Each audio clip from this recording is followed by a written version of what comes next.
Balamazi abakunukkiriza mu kadde obusatu babokereza nkokolo okweta mu Mmisa ey'okujjukira nga ojjuza emyaka 30 nga abajulizi ba Uganda battibwa ku biragiro ebya Ssekabaka Mwanga II wezibedde essaawa 12 ez'okumakya nga bakyayingira okweta mu Mmisa.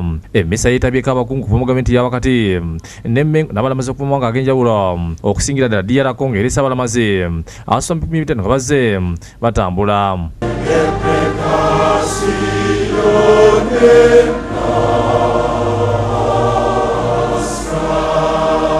Ebikujjuko eby'omwaka guno bikulembeddwamu essaza ery'Obeid erikulirwa omusumba Vincent Kirabo Amoti wansi w'omulamwa munywerere mukukkiriza nga bye batusomesa bakira kwa Obeid ekolo by'ennyimba ez'etengo okuba n'ebivuga ebinnansi.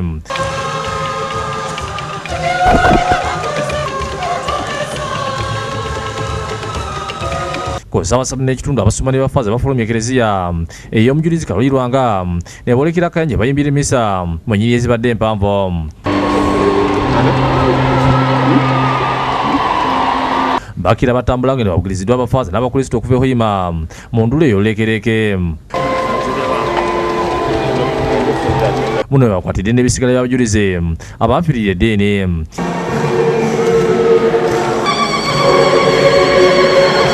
Bakira batambula nga ne babugiriziddwa abafaaza n'Abakristu okuva Obeid mu ndula ey'olulekereke.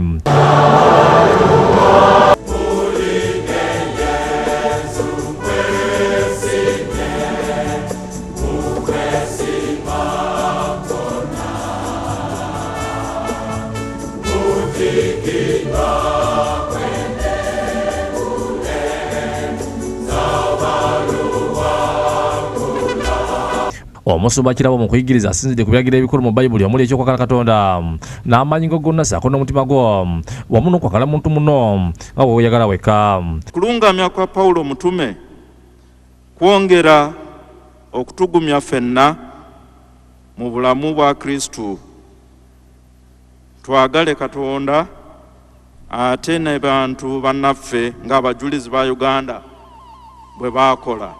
Ategeeza nti abajulizi balina ebyokusalawo bibiri okufiirira eddiini oba okusigala nga baweereza kabaka olwo ne basala okufiirira eddiini olw'okwagala Mukama Katonda waabwe. Kati abajulizi ba Uganda kyakulabirako kyaffe ffenna. Omulamwa gwaffe omukulu gwe tujagulizaako olunaku olw'abajulizi baffe omwaka guno munywerere mu kukkiriza kwe mwayigirizibwa. Ategeeza nti n'abasumba basabye ekereziya esseewo enteekateeka ey'okulangirira amasi n'amapeera mu lubo olw'abeesiimye olw'okuleeta kuno eddiini.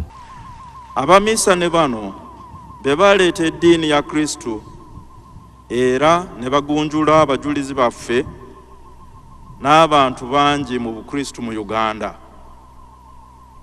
Awo nno katwekwase abajulizi ba Uganda batuukirivu batuwolereze mu kyetaago kyaffe kino ekikulu.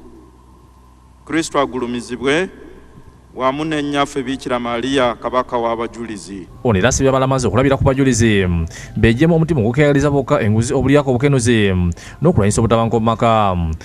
Appeal to your sustained commitment to live lives inspired by the gospel of Jesus Christ.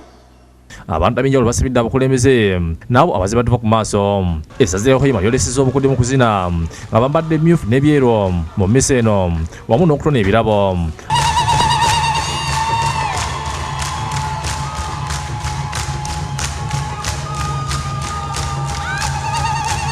Bakira okusaba kugenda mu maaso ng'abantu mu kirerezi beebise manvuuli n'ebintu ebirala okwetaasa ku musana ogutabadde gw'amaanyi naye nga gwokya. Yesu abasumba b'essaza ekkulu erya Kampala Dr. Spiani Zitulanga yeebaziza gavumenti olw'okwagala Namugongo n'asiima pulezidenti olw'obukadde 10 bwebawaddeyo mu kuliisa abalamazi. The numbers of pilgrims who come to Namugongo are increasing, and I think we have set a record. This year I was told there are about 3 million. Thank you, thank you, thank you. Asibye abantu ba bulijjo okunywerera mu kukkiriza mu mbeera zonna. Tusigale nno nga tuli bumu, nga tuli banywevu mu kukkiriza, ate okukkiriza kwaffe kulabikire si bigambo byokka naye ate n'ebikolwa byaffe. Ye ssentebe w'olukiiko lw'abasumba John Baptist Odama akubiriza bannaddiini okwoleesa obumu nga baweereza abantu. Unity in faith, unity in humanity, unity in Christianity. yebaze n'abasumba bavudde mu nsi ez'enjawulo n'ategeeza nti ow'e South Sudan asiba Uganda okusabira abantu mu nsi yaabwe olw'entalo eziriyo ezifiiriddemu abantu.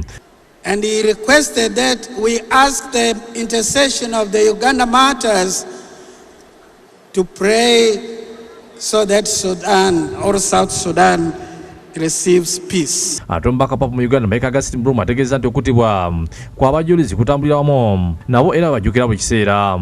I would like to have the privilege of greeting you in the name of Pope Francis. Whilst he wanted to assure that the great spirit of the martyrs of Uganda remains always in our memory.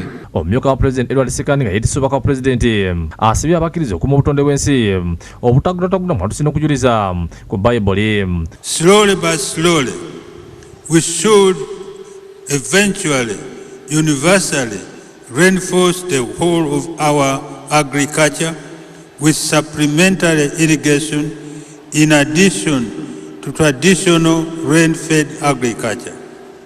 By doing so, we shall have fulfilled God's mandate in the book of Genesis to establish dominion over nature. Ategeeza tulina okulemera ku ebyo Katonda byasookerawo ng'atonda ensi eno olwo tunafuna mu nsi yaffe.